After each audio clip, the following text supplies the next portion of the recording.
Là que l'idée devient absolument brillante. Si une seule dimension, une ligne, ne suffit pas, alors pourquoi ne pas en prendre deux? On passe de la droite au plan.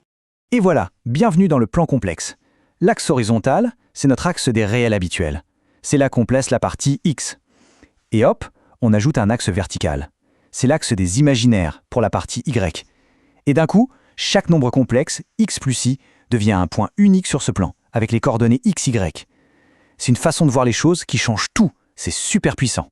À partir du moment où nos nombres sont des points sur une carte, eh bien, on peut commencer à leur appliquer des concepts de géométrie. Ils n'ont plus seulement une valeur, ils ont une position, une distance par rapport au centre, une direction. Allez, on explore un peu ça. On va commencer avec un premier concept, le conjugué.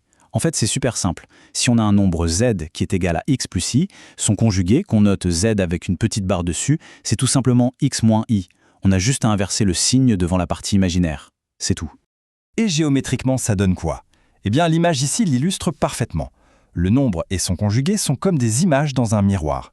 Ils sont le reflet parfait l'un de l'autre, avec l'axe horizontal des réels qui sert de miroir. Une symétrie impeccable.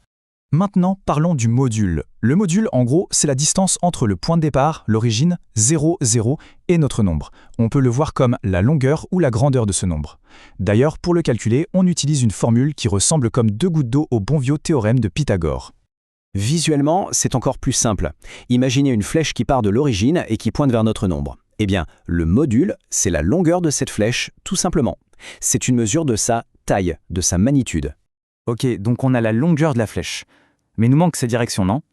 C'est là qu'intervient l'argument. L'argument, c'est l'angle que fait notre flèche avec le côté droit de l'axe horizontal, l'axe des réels positifs. Voilà, comme on le voit bien sur ce schéma, cet angle alpha nous donne l'orientation de notre nombre. C'est une super façon de résumer.